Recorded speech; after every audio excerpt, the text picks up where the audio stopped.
ehelada qaraabada iyo dadweyne kale oo la dareemaya xanuunka iyo walwalka ay qabaan waalidiin Soomaaliyeed oo in ka badan 10 sano wiilashoodu ku xirnaayeen wadanka Cumaan ayaa soo bax cabasho iyo dalab isugu jiray ka sameeyay magaalada Garowe ee caasimadda Puntland kuwaas oo ay ku codsanayeen in loo soo daayo maxaabiistaasi muddada ku xirnayd wadankaasi Cumaan ama lagu soo wareejiyo gudaha dalka. waxay ka codsadeen waalidiintani madaxda sare ee dawladda federaalka ee Soomaaliya iyo Puntland inay qareemis u sameeyaan dhalinyaradaasi oo u eedeysan dawladda Cumaan sida ay sheegeen inay ka tirsanaayeen kooxihii burcadbadeeda ahaa balse qoysaskoodu xuseen inay ahaayeen kalluumaysato xilligii la qabtayna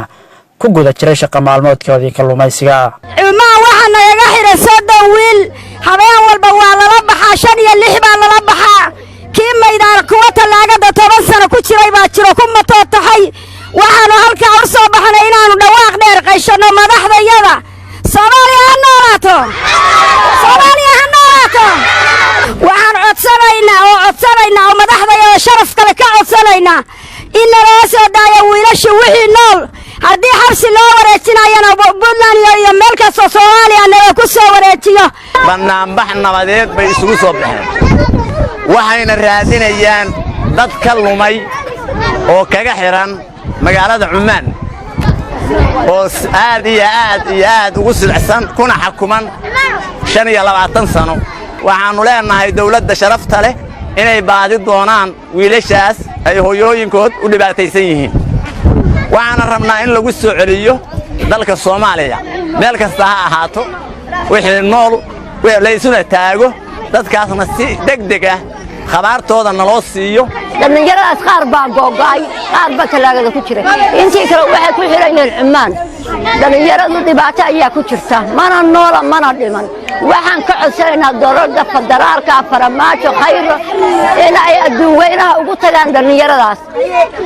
waxaan kaloo ku codsanaynaa madaxweynaha Puntland inuu isaguna codsi dhigo oo dhalinyarada la soo daayo oo dhalinyarada loo qaado wixii dhig loo kaca.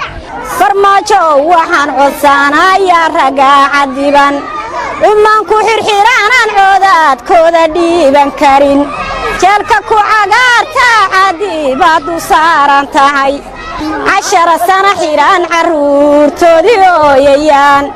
hooyadii saacan qaarisan cunadu ka degin calool xumo weeyo hoo taasi waa cadaan. Farmaajo caawina cursigeena noo hirgeli halkan waxaan codsiga dhibaynaa Sayid Cabdullaahi Dani Farmaajo Xasan Cali Khayre inay noo sii daayaan walaalaheena 10 sano ku cadiban Cumaan walaalkaan jeclahay markii ugu dambeysay 2 sano jiray maanta reer Soomaaliyeed ba maray walina indhayga ma saarin walaalkaan jeclahay walaalahayna waa la mid abtigay baa xir adeerkay baa xir walaalkay baa xir waxaan ka codsanayaa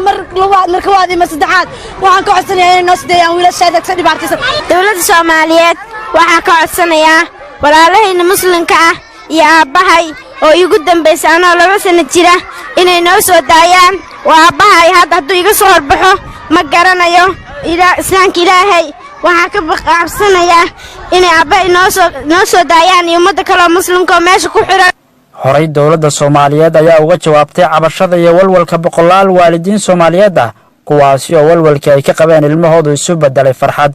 kadib markii ay dawladda Soomaaliya ka soo deysay xabsiyo kala duwan oo ku yaala dacallada dunida.